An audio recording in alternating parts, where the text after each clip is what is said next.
Who the fuck is that guy? I make my own moves, yeah, I'm bossing. All weak bitches, please proceed to the exit. Is there no one else? Are you not entertained? Are you not entertained? We are Not for the Weak. Okay.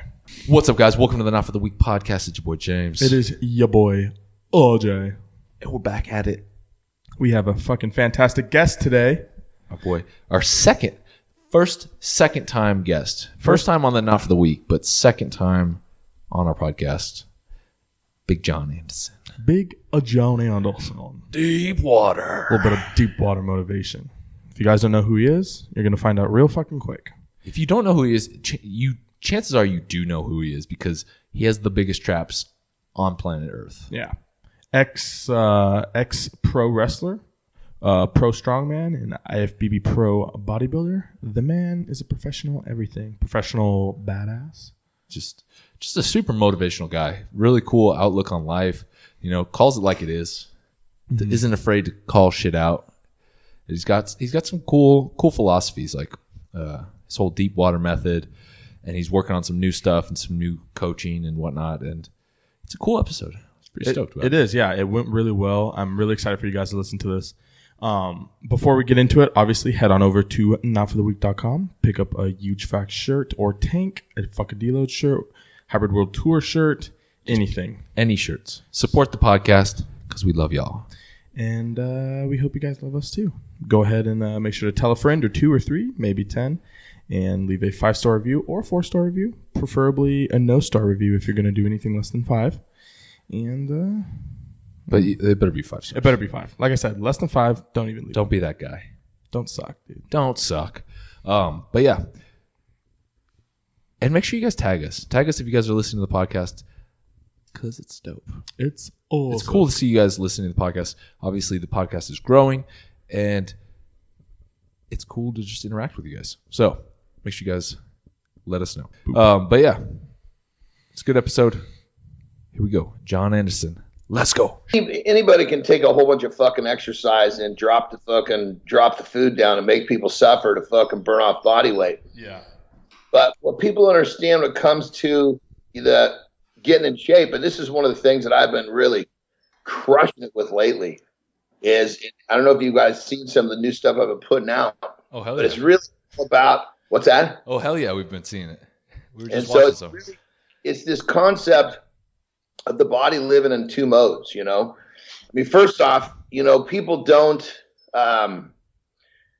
what program is built for somebody, but it's built in a way where, you know, it's a bunch of shit people don't want to do. So I love cardio. I say, oh, do you? Have you done it every day for the last 10 years? Oh, no, I take a break. Well, you don't take a break from something you love. So when I build a program for someone with their own personal human instinct involved, then it's like, if you love to go to the movies on a Thursday night, you're going to fucking go to the movies Thursday night, period. End of story.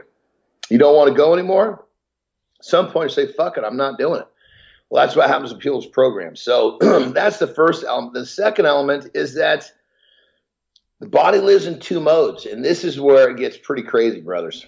It's like this. I'm getting so good at this process now for myself and actually teaching others. It's like it's so much more than just changing someone's physique, because the rest of their bodies, you know, I'm not sitting here trying to sell life, but when the rest of their lives start to get easier, nobody's fucking complaining. No, 100%. You know? Yeah, if you can streamline the process, people are So that's just a benefit. Totally. So you got basically 2 different modes that the body lives in. Okay? There's survive and there's thrive. 99% of people live in the mode of survive, which is ultimately a mode of conservation. The body, excuse me, my neck a little stiff there. So the body basically is in this conservation mode. So every time someone eats, a chunk of that's going to get slapped around their ass and their belly. The other chunk's going to burn real slow, hence the term conservation. Now, you can fucking spot these people a mile away. They're all over the place. They're overweight, or if they're in good shape, they have pockets of body fat that they can't get rid of because of their poor genetics, which is horseshit. They're always fucking having trouble getting up in the morning, hitting the snooze, looking for fucking energy drinks in the afternoon. A lot of times they're not even fucking very optimistic. You know, they see the bad before they see the good, because you hear again, they don't realize their whole existence is in a mode of survival. So here's the thing. Trying to get in shape is like trying to get in shape in the mode of survival mode, or in conservation, is like taking a heavy fucking wheelbarrow and trying to push that motherfucker uphill, which you'll get to go. But as soon as you stop fucking pushing so hard, that motherfucker is going right backwards, starting whether you like it or not. Yeah. It fucking breaks people's will. It's fucking debilitating. And after so many goes, people get that fucking wheel pushes to the bottom of the hill. They're like, fuck this shit. I don't care. I will fucker for the rest of my life. I'm not doing that again. What? Because process that they're in, they don't really enjoy. And B, they're really in a battle they'll never win, because it's such a steep hill and the heavy wheelbarrow is too heavy. That's basically someone trying to get in shape in the mode of survival. So most of these people that are doing shows, they have coaches that don't really understand this. So they start off in survival mode, conservation mode. Their bodies are already conserving. Then their fucking coaches crush them with more fucking exercise and less food, which puts the body deeper into the mode of survival. Okay, so I was already fucked up in the mode of survival. I was conserving like a motherfucker. Now I got to do twice the exercise, and you took fucking 25% of my food away. Fuck me, I better go deeper into this mode real fucking quick. Now that wheelbarrow got heavier. Now you got fucking less energy to push it up the fucking hill. Yeah, it's a fucking vigorous circle. It's a spin cycle you can't get out of. Now, once you take the body to thrive, the other side of the fence, you don't see these people a lot. They're fucking full of energy. They're optimistic. They never carry body fat. Usually you're quite surprised how old they are. Mm-hmm. Something I'm describing myself. Yes. You're actually, but the point is 20. that You're like typically named my John. body is operating at the highest level because I know how to take care of it. I know how to give it what it wants. It's almost like if you got a wife or a fiance or, long-term lady, if you give her what she wants before she has to ask, she's going to make your life fucking great. Life is good. She's got to fucking scream at you every time she wants something. You got a fucked up life. Well, that's the difference between the body happy and the body pissed off in the mode of conservation. So basically, when you get the body into the mode of thriving, everything changes. Fucking energy goes up. Your focus is better. You sleep fucking better. The body's like, I don't have to conserve every time something gets fed to it. It just fucking burns it up. It doesn't conserve it. And it's like, well, wait a minute. I got everything I need. What the fuck am I carrying around this 30 pounds of fucking fat for? Let's get rid of this right quick. Bam, off comes the fat. Body doesn't want to hold fat, doesn't want to make fat. It's not conserving anymore. It's thriving. Now, here's a fucking killer part about this. Once you get someone to thrive, much like a person who was born into poverty, right? Most people are born into fucking survival mode. They don't know it. I was. Fuck, my mom loved me, but she tried to feed me clean, but clean did not have anything to do with the micronutrients. The body wants micro, not macro. Yeah. So anyway, once you basically, a person's born into poverty, he's been there for fucking 25 years, no fucking bed to sleep in. He's fucking dirty all the time. He's got a fucked up life. As far as he knows, that's the way it is. Doesn't know any different. He's heard and seen of it in magazines, but never thought he would experience it. And one day fucking somehow life changes. Bam. He's in a good life. He's got a house. He's got a job. He's got money. He's got a fucking vehicle. Okay, about a week into this, he's like, holy shit, this is not a dream. This is not a weekend. About 3-4 weeks in, he takes ownership.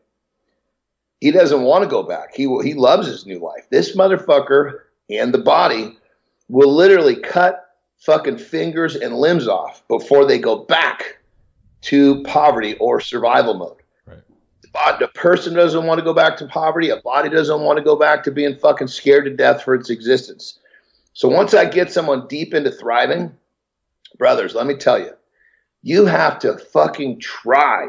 I mean, seriously, try to fuck this up. This is, oh my God, I got a weekend vacation. Most people take a weekend vacation when they're in survival mode. You know, that fucking 4 or 5 days long weekend. You know, they come back, they're fucking out of shape, they're fucking beat up. They're just because the gains that they made to go on that trip, that wheelbarrow fucking slid back to where it started in 5 fucking days. Yeah. They're bloated and heavy and just, yeah. Yep. And with thriving, the body, much like that fucking guy, he will squat in that fucking house before he chooses to go back to poverty. Right. Body's going to do the same thing. The body will squat in the mode of thriving before it's not going to choose to go back. You're going to have to really fuck it up. Yeah. Now, this is all fucking great, and people hear me talk about this shit, but here's the thing. People don't understand. I mean, this is all great in theory, but how the fuck do you get somebody from survive to thrive?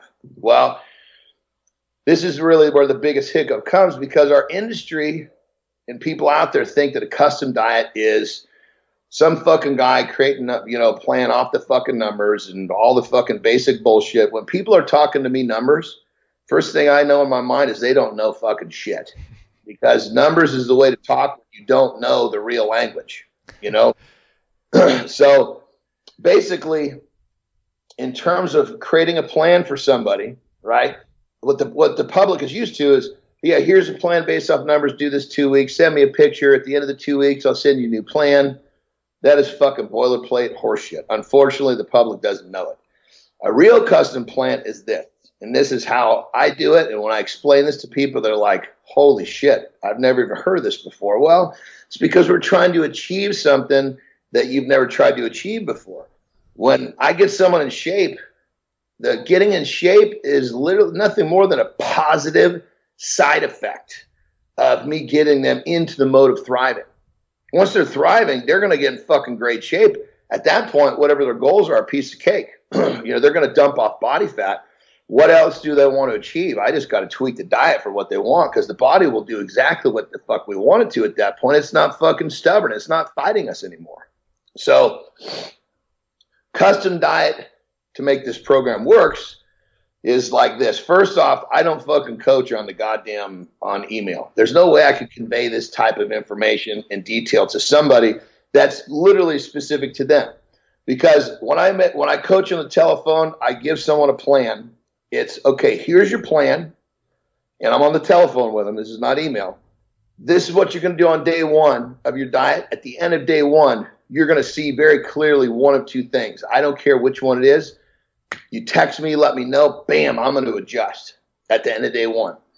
When I give them the adjustment, here's the adjustment. Now you're watching for this. As soon as you see this, let me know, bam, I'm going to adjust. So in that first week, I will adjust a lot of times 3 to 5 times in the first week, because every time the body gives me a signal, I've got to respond and give it back what it wants. That gets this holy shit. Every time I ask, I receive. Next thing you fucking know, the body's like, well, I guess I don't have to worry about conserving anymore. And all this fucking next thing, it's about 7 days in, sometimes 9, people start to feel this weird acceleration. And what I mean by that is shit happening they've never really felt happen before. They got more energy.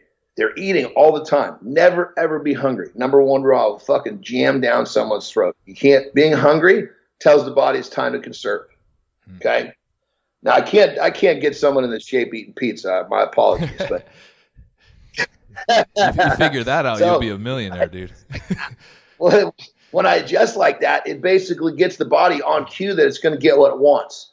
Once I get it into the mode of thriving, fuck, everything changes. And that's where, people lately especially have seen some of the, because I've been actually taking a lot more of my clients' feedback and posting it so people can see it doesn't have to be so fucking difficult to reach your goals. Everybody has these preconceived ideas. And it's like, even about doing a show. I mean, don't get me wrong, it's not easy, but it doesn't have to be this fucking destroy your life. The wife left home, your fucking kids won't talk to you, you lost your fucking job scenario like most people go through. Most people do a show, they got to spend 2 months fucking cleaning up their life. Yeah, it's a drastic lifestyle change. Yes, as to where with what I'm talking about, your body doesn't carry much body fat, so it's to actually get it to do what we want. Of course, it's a challenge, but it's not this, like you said, it's not these two completely different things. I'm going to teach a lifestyle. Someone feels good, they're happy, they're loving what they're doing, and they're staying in great shape. It's not difficult to go to a show from that condition. Yeah. And it's not a condition that you live just for the summer. It's a way of thinking. It's a way of eating. It's a lifestyle. Diet, you go back in the beginning, has that word does not mean anything to do with food. No. It has to do with lifestyle. Yeah. So when I teach someone a lifestyle to get them into the mode of thriving, fellas, I'm telling you, this literally, of all the things that I feel that I have done in my career, whether it be athletically, coaching people, whatever, business, I feel like this whole system that I am basically unhatched and bringing to the people very, very smoothly and simply now has been probably the most powerful thing. People on this system, it changes their life, period. It's not just, and it's, I kind of turn myself in, it's kind of a joke, but not really, because I tell people, look, a good coach changes a life, not just a physique.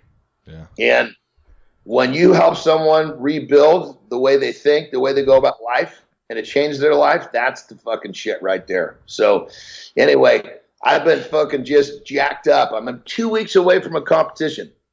Do I look like I'm fucking 2 weeks away from a competition? You don't look miserable. Like that. But I'm saying, I'm not all fucked up. I'm not sitting here, tweaking out. It's because I'm not in fucking living in survival mode. Yeah. No, it's interesting you brought that up because it's almost like you're coaching the mental aspect of it as well. Like the whole thriving aspect is major, and a lot of people kind of neglect that. And like when you're happier and you're in a better mood, you're more apt to do things that are better for you in the long run. 100%. The difference between someone's mindset in thriving or surviving is fucking stark. Yeah. That person that's in survival mode, he always sees the glass as half empty. The person that's thriving, it's like, fuck, that motherfucker's half full. Yeah, this is a good day. Yeah. And you're totally correct. Unfortunately, so many people get left with, trying to learn how to make a better way for themselves with a bunch of copied and pasted and email bullshit. And it's just not that, it's not that easy. Yeah.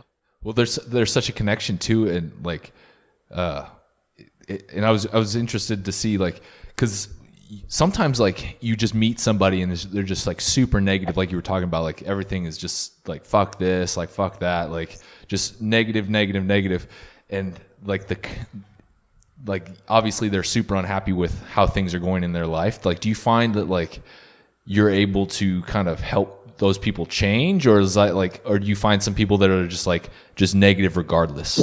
Well, that's a great question, brother. And what the thing comes down to is I always make the joke about a month, maybe 6 weeks in, when people are like, they're like, my honeydew list is already done for the year. Normally it's not done until July. Right. And when I start to hear stuff like this, like, God, my kids are eating better now too. I said, look, I wasn't trying to sell you life, but life gets this changes your life. Yeah. You came to me to change your look and how you feel. The positive side effects are, like I said, I'm changing your lifestyle, changing your mode. The positive side effect is getting in shape. The most important shit is actually changing the mode, which that's what changes your life and all the shit around you. Yeah. Your family will start eating better. You're just everything. When you're more optimistic and when you get shit more done and you take care of the people around you, it makes a better environment for all. Yeah, 100%. It's just total body and mind wellness, like overall I do, brother. I say it's like a higher level of consciousness. It really is, because you think back to what you used to feel like, what you used to do, how about you used to do things like, what the fuck was I doing? Yeah. You just didn't know any better. That's what you were doing. Well, I think especially like how you were talking about the competitors, it's like, like I've done some shows in the past, and I'm actually doing a show in 2 weeks as well. Very nice. Yeah. Just, but like I see all these people that are like, oh, I'm doing my first show. I'm doing my, I'm competing this year. And then like, as soon as they get done with their show, it's like, fuck that, I'm never competing again. Like, it's just such a negative experience for a lot of people that you see like all these people that are like just cycling through the sport. Like they do one show and it's like, they're done. I'm never doing that again kind of thing. Well, brother, unfortunately what happens is this. Some fucking guy does a show. Maybe he does well, maybe he doesn't. But the fact that he's done a show, he takes whatever information his fucking coach gave him, he fucking re-fucking names it and fucking sends it out to people that he starts to coach. And it's such a copy of a fucking copy of a copy, you can't even tell what the fuck it is. Yeah. And what works for one person doesn't work for another necessarily. Oh, well, it's totally correct. And the fact is that it's almost like someone trying to teach something they don't even fucking know themselves. They can't read between the lines. All they can do is tell you what the paper says. Well, what am I supposed to do here? Well, the paper says do this. Yeah. Okay, well, I do it just. Well, the paper says do this. Ask a fucking question. Ask a question that should be difficult to answer. You get your answer, that's a good sign. You don't get your answer, you better fucking think about who you're paying. Yeah. No, it's too easy for, like, you go on Instagram, you see some dude with abs, and you're like, oh man, he must know what the fuck he's doing. It's like, chances are 90% of the time he doesn't. Like, he just has good genetics or something. There have been some freaking dudes that I have known that just have like unbelievable look, and they fucking eat like shit. There's very few of them around, man. When I was wrestling for New Japan, there was a guy that sat right across from me on the tour bus. His name was Shelton Benjamin. He did a big stint with WWE. He was a national champion wrestler for Minnesota. Okay. And, he's a black dude. And he even said, look, man, he says, a lot of people get all busted up about slavery. He goes, I thank my ancestors because it's allowed me to have a great living. The guy never worked out, ate like shit. He'd be across from me on the damn tour bus, and I'm drinking fucking protein shakes and fucking eating almonds. This motherfucker is eating Kit Kats. I'm like, Shelton, God damn it, put that shit away. He's like, what are you talking about, man? You do this. He's one of those guys that had it. Now, does he know what he's doing? Fuck no. He knows that he Kit Kats. Yeah, that's his secret right there, Kit Kats. But he looks fucking rude. You look at this guy and you think he knows everything under the sun. Well, for what reason, he just looks like he knows everything under the sun. He was happy eating his Kit Kats, didn't want no thing. But you're totally correct. Just because the way someone looks doesn't always mean. Now, the best combo is when you see someone has a good look and they had to work for that look. Yeah. That's a little more proof in the pudding. Yeah. Do you run into a lot of those guys like on the IFBB circuit? Like or do a lot of those guys kind of fade away before it gets to that level? Say that again, brother. I said, do you run into a lot of those guys that are like just super genetics and kind of don't really pay too much attention to their diet at the IFBB level, or do they kind of fade off? There's a guy out there, cool cat. He was with Muscle Meds when I was with MHP, which they're the same company. They're just two different brands within the company. Right.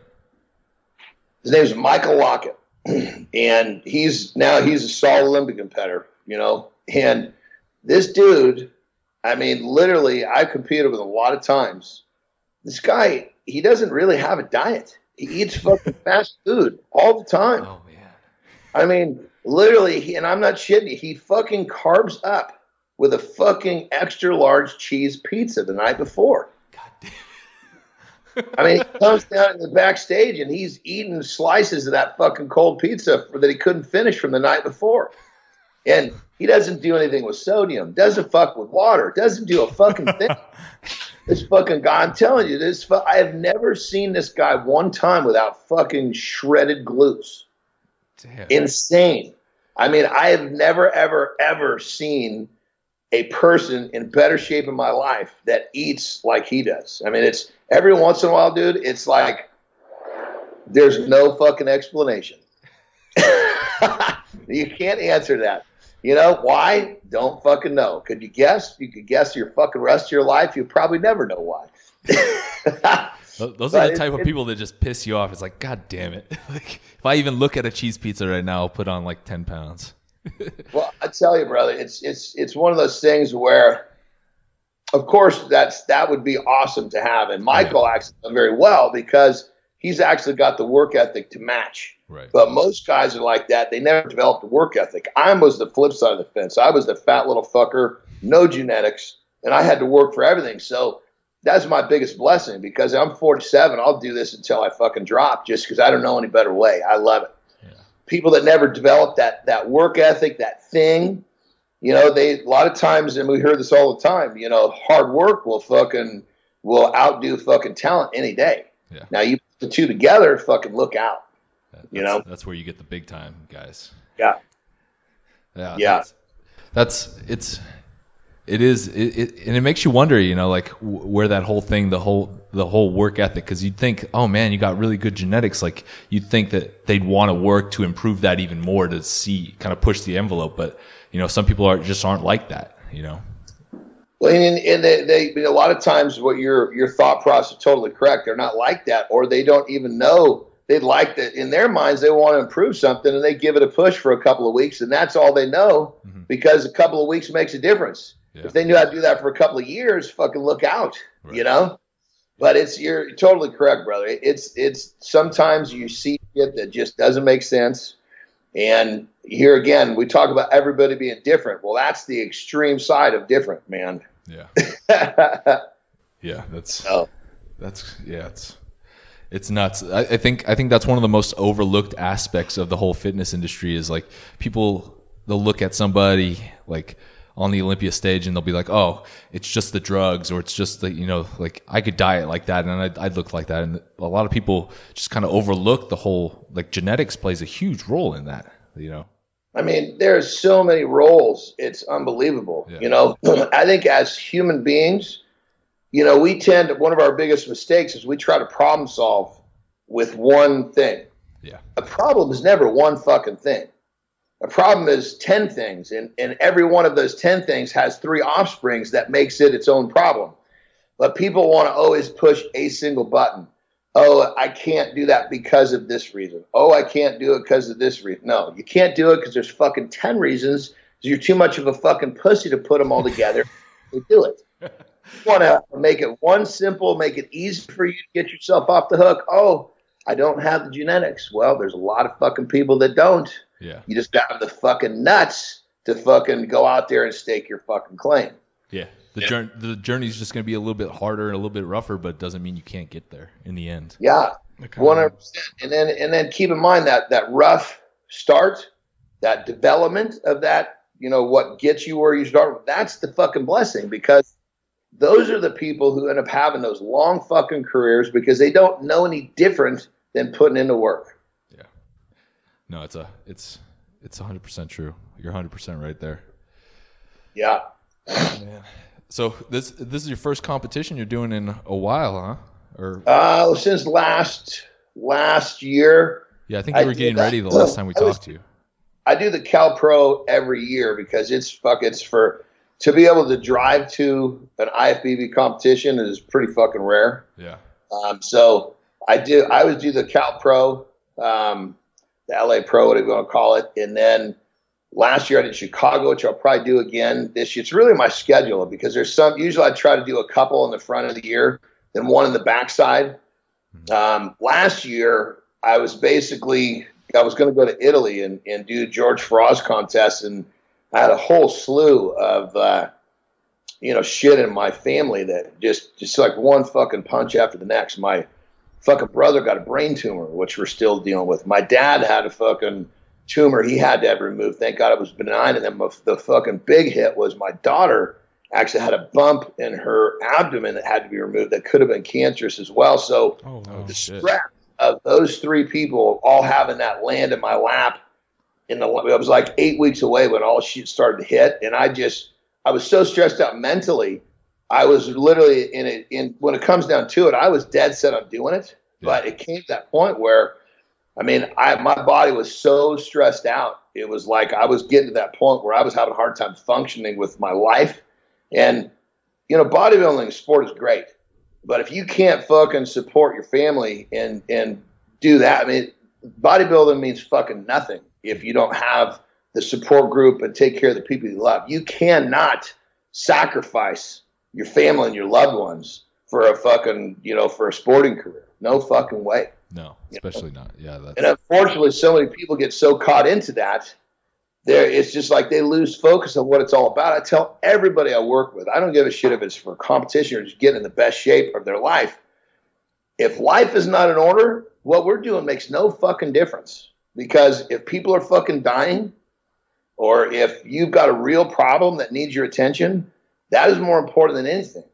And unfortunately, you know, with the tail last year, I had those 3 issues with 3 very important people to me, and I said, it's time to refocus here. There's too many things coming up. These things weren't passing by. It wasn't like my brother's brain cancer was easily removed. You know, Dad had to have 2 surgeons have his removed. I was like, okay, I'm focusing on what matters, and that's what I did. So, yeah. But I'm sure it's my 3rd in this year. I'm pretty sure my wife and I actually are competing at the LA Pro together. Oh, hell yeah, that's awesome. She's trying to return pro again. She was pro in the early parts, but then once kids came about, obviously that took precedence. And then, but now she's competing again. So she's basically going down and doing the amateur side of the Cal Pro with me, and then we'll probably go to Chicago. Will probably be the next one, and then we got a real busy schedule, man. We're going check this shit out. So we go nowhere before the show. Well, obviously we're 2 weeks, right. So we go the LA Pro, a Cal Pro, excuse me. Come home. We have a few days home. Then we go and do an appearance in Costa Rica. Oh shit! Do some seminars down there for a short weekend. Come home. Then I've got a family. My niece is graduating from University of Oregon, so I'll be home for go to her graduation. Come home after that. We've got it's like literally every weekend. 2 weeks, having a weekend off in between is the most I'm going to get all the way until basically the Olympia. Damn, that's a rough schedule right there. Well, keep in mind, you know, one of the things I tell people is this. I said, hey, you know, all you ever fucking want, you know, I was a fat little boy. All I ever wanted was fucking what I'm doing. Mm-hmm. So for me to be a little fucking bitch about it and say, oh, you know, now that I'm here, you know, it's like, oh, come on, man. I remind myself of the expos too. You know, when I was a fat little fucker, all I wanted to be was a guy who actually was on the side of the table where everybody was coming to talk to and sign autographs, right? Yeah. And then you do it for fucking 15 years, like, oh, Jesus, this shit gets old. And I fucking give myself a quick fucking kick to the dick and like, buddy, the fuck is wrong with you? This is what you dreamed about. Fucking go fucking have a good time. That's what you asked for. Sometimes it does you get tired. For sure. But the fuck, man, that's what life's about, living. Yeah. You don't fucking sit on the couch and wait for fucking life to land in your lap. You got to take advantage of the opportunities while they're there, because, you know, they might not always be there. Mm-hmm. Yeah, absolutely. And every time they roll along, man, you just never fucking know. You know, there's an outside possibility. I've actually had a little communication with potentially going and doing some bigger shows back in Japan for New Japan. Oh. So come on, do some wrestling, huh? But the thing is this, and I'm 47. You know, Jesus Christ, the wrestling days were great, but that fucking shit beat me up, man. Yeah, you know, that's I'll be happy to come back, but I'm not bumping, which means I'm not going down, not leaving my feet, and that's perfect. As long as I don't have to do that, I'm good, baby. You know, no top rope maneuvers for you. What's that? I said no top rope maneuvers for you. No, fuck no, baby.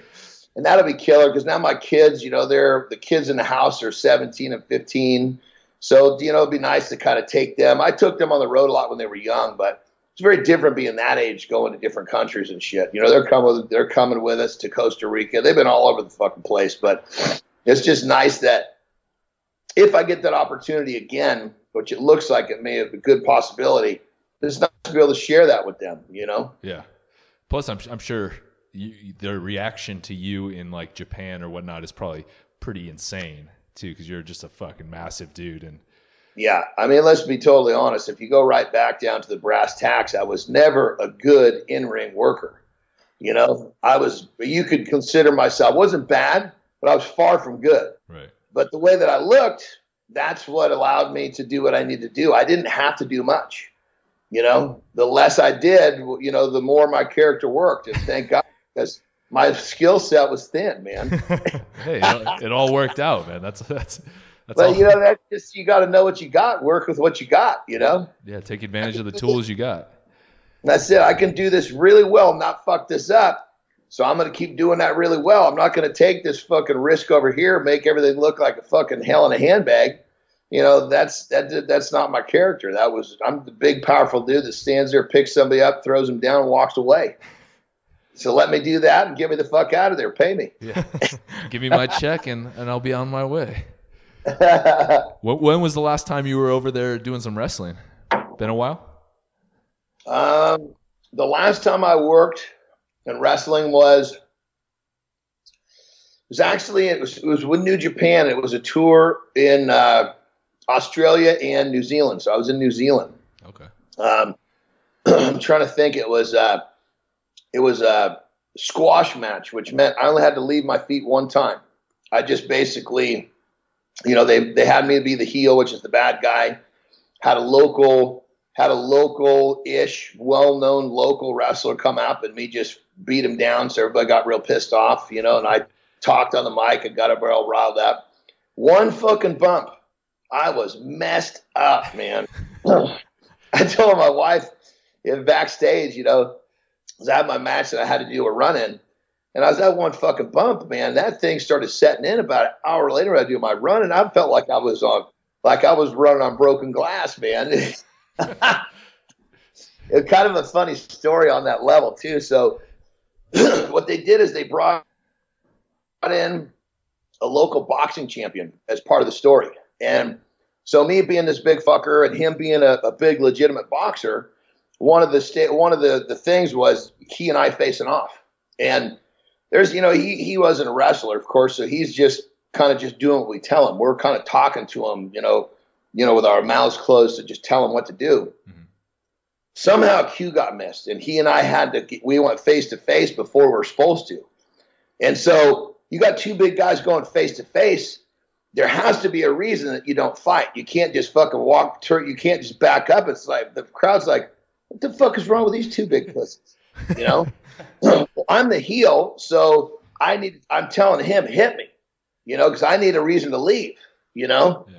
Because I need to come back when the cue's right. Well, it wasn't until I fucking see this big fucking goddamn hook wrapping a fucking round, I realized I asked a pro boxer to fucking hit me.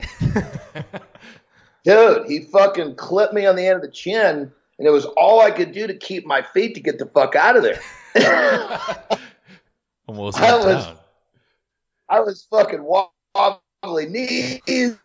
I was like, oh God, you know, backstage is like, oh my God, are you okay? I'm like, fuck, I think so. I was fucking silly in the cave. He just fucking hit my butt and bam, you know? It was pretty funny.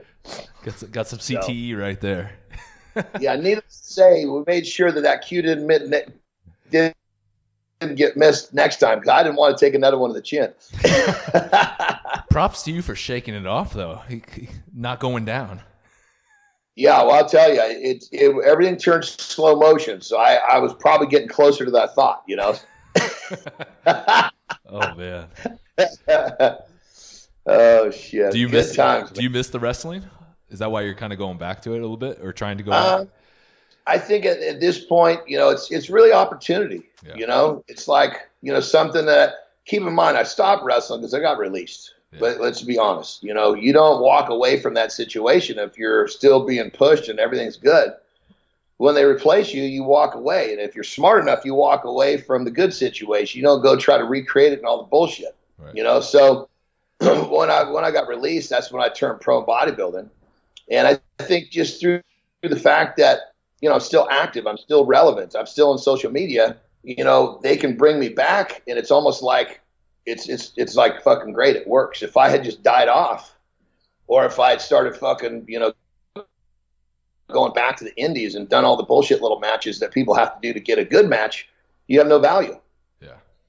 It's almost a little bit more of a novelty since you're like, you've built up such a big social media now. Yeah, exactly. You know, and then there's not a lot of people that actually look like I do that understand actually how the inner workings of the wrestling business goes, you know? Yeah. Yeah. That'd be interesting. Like if you had never gotten released, you'd probably still be wrestling. Like never would have turned pro, huh? I mean, I think that there's no question that as the guys get older over there, work you less. Yeah. So even if I was still not released and I was working less, I probably would have started like, I remember when I did my body, when I started bodybuilding, I could kind of smell that the change was coming. So I was kind of plotting my next move because I couldn't just, it's almost like getting released there and doing nothing. That's just not me. And so I think had I not gotten just dropped and they just worked me less, I probably would have done the same thing. But would I have turned pro my second fucking contest? Probably not, because I wouldn't have had the time just to dedicate to that. So everything works out for a reason, man. I mean, the fact that I went from, you know, fucking my last tour of wrestling, December 2013, and won my fucking pro card in August of fucking 14, you know? That's crazy. That's kind of a cool stat in itself, you know? Yeah, that's a gnarly timeline right there to turn pro. Yeah, absolutely. Absolutely. Actually, I've got one of my daughters is actually just coming home. She's going to be 17 on Monday. I was saying 15 and 17. Come over here real quick, kiddo. You're going to come say hello. We're going to make a cameo appearance on the Gunsmith podcast. That's it. I don't look ready at all. It's okay. Neither am I. This is my daughter, Taylor. How's it going? Happy early birthday. Yeah, happy early birthday. Whether she likes it or not, she gets kind of pulled into my social media and different shit that I do, you know? So she's been all over the world. She's been in probably more countries than most adults. Definitely more countries than probably the two of us combined. Dude, my wife right over here is just outside. I know she's not going to come in the picture, but she's standing out on our deck practicing her posing routine, and there's veins jumping out everywhere on her. So my wife, you're good, baby. Thank you. My wife is like a 5'2" version of me, if you can figure that. That's awesome. Yeah. Yeah, we understand each other well. It's very helpful. You know? I'm cuter. There she's. I was gonna say she's probably a better looking version of you. I always make the joke, I'm a woman trapped in a man's body, so we duke it out for who's the prettiest. Oh man. How's that been prepping together? Like that's what's that? I said, how has it been prepping for a show together? Like that's got to be pretty crazy.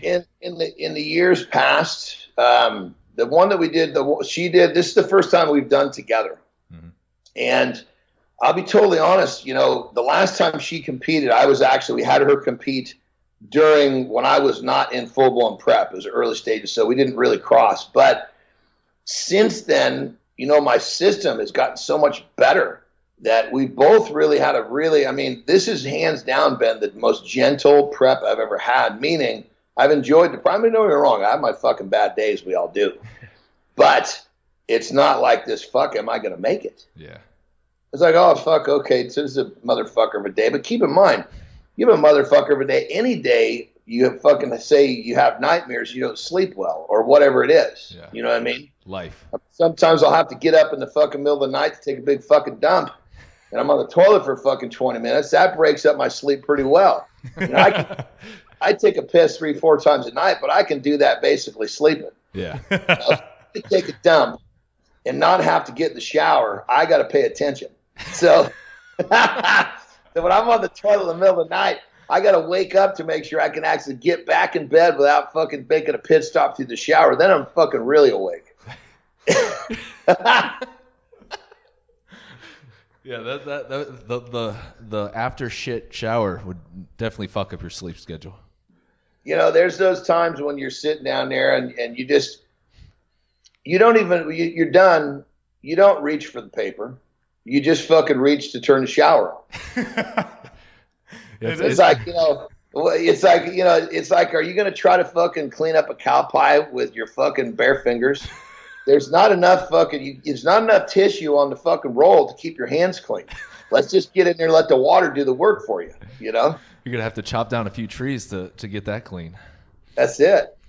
You know, when I was in Japan, man, they had those bidets. Those things were lifesavers, you know? Yeah. I've never actually used one, but I've heard it's fucking amazing. Well, let me tell you, brother, the joke when I was on tour was everybody wrote down my room numbers because I'd take a dump in there and, you know, I would just fucking explode those fucking toilets. That little push the button, that little thing comes out to squirt the water up in your ass. Well, if you've been on one of those behind me, when that thing comes out, it's not looking very clean.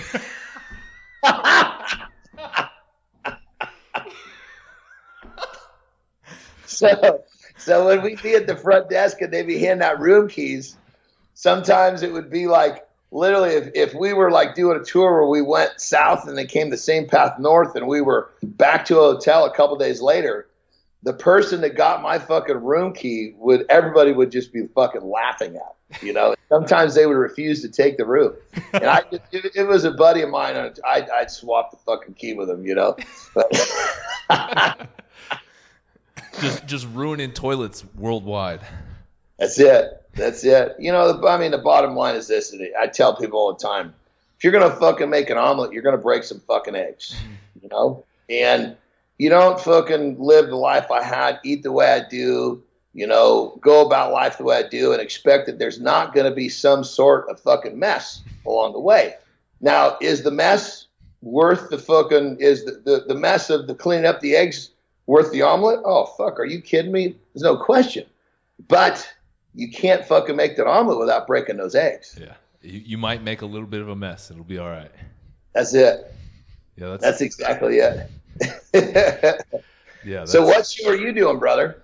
I'm doing the Cascadian Classic up in Bend in 2 weeks. Oh, nice. In Oregon. Yeah. We're actually in Southern Oregon. So like I was going to say, if you're heading up there for your daughter's graduation, we're like 2 hours south of that. So if you're driving up, you should stop on through. I'll be in Eugene. Yeah. But yeah, so I'm doing that and haven't done a show in like four years, but because I just let my body I was doing some powerlifting and I used that as an excuse to kind of just eat whatever. And so my body kind of went to shit and I started feeling like shit. And so I was like, fuck it, I'm going to do a show this year. You know, gives me a reason to get back in shape and kind of adjust my lifestyle along with that. And it's actually been huge. Brother, when I was talking about survive and thrive. Yeah. You're the classic case that's going these big different. Once you get put into thrive, yeah, you're getting better and better every year. Oh yeah. Whether you're powerlifting or you're bodybuilding, it doesn't fucking matter. That's where you got to think. You got to. People use shows to get in shape. Yeah. That's just it's the thought process is so limited. Oh yeah, 100%. And that the goal is obviously that I'm going to continue to stay this lean. I'm not going to let myself slide back, and I'm making kind of that change because I used to look really good, and then there was that period of like 2 years where I was just like I felt like I looked like shit, and I saw a picture of myself at the Arnold actually. I think when I saw you, and I was like, God damn, I look fat as fuck. Like what the fuck am I doing? Here I am thinking, oh, I look all right, you know, like whatever. But no, so I'm making that change, and even though I'm not planning on doing any shows after that, I'm gonna try to stay lean and kind of build from there. So that's the plan. Nice, brother. Yeah, nice. It's crazy too, because like you just feel so much better. I feel way fucking better than I did 3-4 months ago, and just because of the amount of body fat that I lost. You know, I feel better. Yeah. I look better. So it's kind of just like a cyclical thing. Like once you start feeling better, you start like looking at things better, and then you start having more fun training, and then it just kind of keeps going. You know, it snowballs. Yeah, no, it's very true. I mean, and the thing about it is, you know, just the fact that the intention of using this as a jump start is better than most. Yeah. Most people, I'm going to get in shape, and they don't have a plan once it's over. No. Okay, get in shape for this fucking contest, and then basically go back to where you started, minus being even a little bit more out of shape, and just fucking debilitate yourself even more than when you started this fucked up process. Yeah. Well, it's like that thing. It's like it's such a drastic lifestyle change that people make that change, and then as soon as the show's over, they revert back to how they were before they started prepping, and then they blow up, right? You see them jump up 30, 40 pounds in like no time, and then it becomes even harder the next time they decide, I want to get back in shape now. You know, The body doesn't want to get jerked around like that. Yeah. Well, no, like the last time I did a contest, I remember I was prepping on I was eating so much food, and I was barely doing any cardio, and I was getting shredded. And then this time, you know, getting into shape, like I have to eat a lot less food than I was the last time, and I have to do a little bit more cardio. Like it's a little bit more difficult of a process, and so it's like, why did I let that happen? You know, you can't let yourself slide and give yourself excuses and room to fucking, you know, dick around. I mean, 100%, brother. Even in my formula for getting people to thrive, there's still, when I'm finished with them understanding how to do it, I've filled their toolbox of a whole bunch of different methodologies that they're going to need to constantly move through, because, you know, your body, life, the whole fucking thing is a moving target. You can't think because you hit the bullseye a year ago, that bullseye is going to be in the same fucking spot. It'll be in the region, but it's not going to be in the same fucking spot. Yeah. I was wondering, so with that whole thriving thing, you must stay pretty lean year round then. Like, are you letting yourself kind of, you know, slide a little bit, like bulk up, or are you staying pretty lean year round? You never see me without abs. Yeah. How's that? Yeah. You know, I mean, I'm abs year round, and I compete about 270, about 295 is my, you know, off season. That makes sense. But keep in mind, I'm bigger and I'm rounder and I'm carrying more water, but there's really the body fat doesn't change much. Yeah, you're not jumping up, you know, 10% or whatever. Yeah, it's because the body is going to be comfortable at a certain point of body fat. It always wants to have a little bit of reserve. You know, it's never going to go to fucking 4% just because you're thriving. Right. You know, it needs a little bit of body fat just for its own, you know, proper existence in the mode of thriving. But really, when it comes down to it, is that the whole process of being in thriving makes the difference between off season and a prep not that different. Yeah. I'm talking about a guy who loses 20, you know, roughly 20 pounds, you know, to get to the stage, 25 pounds to get to the stage. Yeah. You're talking about a guy who's almost 300 pounds versus you get these fucking middleweights who will drop 60 fucking pounds. Fuck. You know? That's insane. Yeah. It's fucking gnarly. I can't imagine that. Yeah, the reason I ask is because there was that whole controversy the last week or so on social media about how Sean Roden kind of, like, everyone was saying, oh, he got fat because he showed up at Mannion's show. You know, everybody goes about their system a little bit different. You know, I mean, whether you're talking about fucking Mr. Olympia, for Christ's sake. Yeah. Okay. So are you going to fucking put Tom fucking Brady on the fucking firing line because he didn't fucking practice a little bit? He practiced a little bit less in the off. He's Tom Brady, for Christ's sake. Yeah. Who the fuck is anybody to say to Sean Roden, oh, you're this, oh, you're that? He's the fucking best in the fucking world. Yeah. I mean, come on. Jesus Christ. If the best in the world doesn't have a fucking clue what he's doing, then who the fuck does? Right. Exactly. And it's like you were talking about earlier. Let's just pretend that he made a mistake.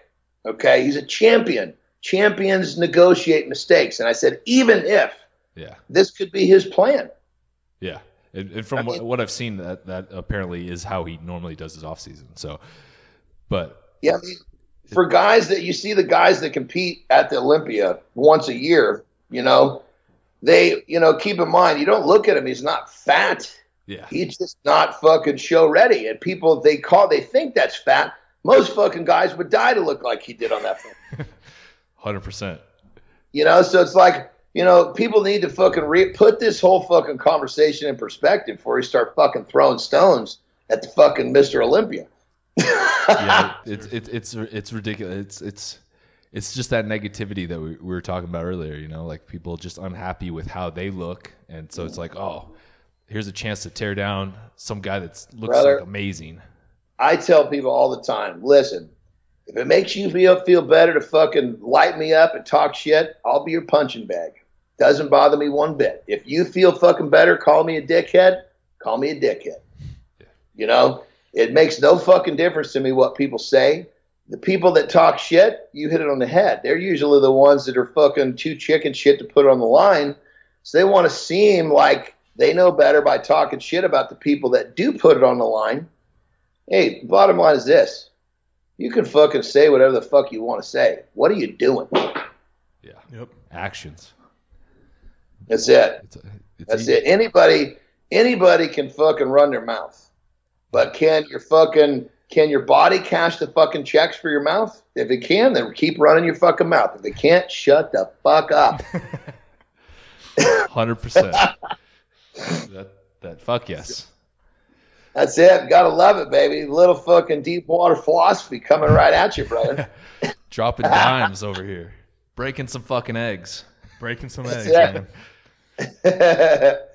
Exactly. It's like you were talking about too. It's like there's people want to point to just one little button, and that's the reason that happened. Like he has his methodologies. There's more than one way to go about something. Just because so and so did it that way doesn't mean it's always the best way. Like you got to figure out what works. What's sustainable. 100%. And another thing people tend to forget is that somewhere along the lines, somebody will figure out a new way. And until that new way becomes understood, everybody will talk shit about it. Yeah. Who knows? Maybe fucking Sean is onto some new thing that fucking, it would not surprise me if he came in to this next Mr. Olympia looking like a fucking far better version of himself than last time. Yeah. Would not surprise me one bit. I mean, to get there and be at the top like he has been and then fucking win it. I mean, you can't ever count a person like that out. You can never discredit what they're doing because the odds are they fucking know a hell of a lot more of what they're doing than you know. Yeah. So, it's just the fucking chatterbox dickheads out there that want to make themselves feel good of talking shit, Yeah. I'll be your punching bag. Fucking talk away, baby. Someone would come up to me on the street and say, you know what? You're a fucking dickhead. I look at him and say, you know what? You're probably right. Have a good day. It makes no fucking difference. Now, granted, somebody I love says, hey, you're being a dick. Whoa, I feel that. Whoa, what am I doing here? I'm not trying to fucking, if somebody I love, I'm not trying to hurt you. Right. Some of them just I don't know that wants to fucking throw fucking stones at me. Throw away, baby. Keep throwing. I'm good. I have no issues with that. I can't imagine a whole lot of dudes coming up to you on the street though and saying, hey, you're a dickhead. I No. feel like that's not a normal thing. But I'm telling you, but let me tell you, brother, behind the fucking keyboard, everybody's throwing stones. Oh yeah, that's what it is. That's why they were actually doing a study. I think that Facebook was doing a study, and apparently they found out that obviously they want to keep your eyes and your attention the longest. So they were figuring out what brings people or keeps people's attention the longest and gets them to interact, and it's the hatred or something that they disagree with or they don't like. Yeah. And that's what fuels conversation the longest. Yeah. Fuck yeah. So that's it. Yeah. That's it. You want to get into a fucking beef, the first thing somebody says something that you don't like but you want to get away, agree with them. Yeah. It squashes it right there. You want someone to fucking monopolize a bunch of your fucking time? Disagree, because they're going to keep, just like you said, they're going to fucking keep on going. Yeah, that's what they're looking for. That's exactly right. Yeah, that's where you're a dickhead. You might be right. What the fuck they going to say after that? He's like, yeah. Love it. Right on, dude. Well, hey, guys, I got to get jumping here, man. It was really great to see you guys, and I love your show. We always have a fucking great time. Yeah, man. If you got more questions, fire away. I don't want to leave you short. I just want to give you a heads up. My time's coming to a bit of a close. No, we can end it. I think we're pretty good. Yeah. We'll just have to do it. We'll have to do another one in a couple months or something. Brother, let me tell you, I fucking eat this every time I come on with you guys. We have a fucking great time, and that's what. Right on, dude. Yeah, and if you're in Southern Oregon for a while, let us know because we're up here. Yeah. We'll be in Eugene just for a couple of days. If you guys want to swing out, I'll be happy to do something with you real quick up there. Yeah, no issues at all. We're like that's nothing. An hour and 40 minutes from Eugene. Yeah. Yeah. I don't know. Do you guys set up remotely, or do you guys do it all where you are? No, we could do it remote. Yeah. Go get a lift in. My buddy's got a good gym up there. Yeah. Nice. Right. Very nice. Well, I like it. Well, I like it. We'll be in touch, dude. You want to let people know where they can find you on social media?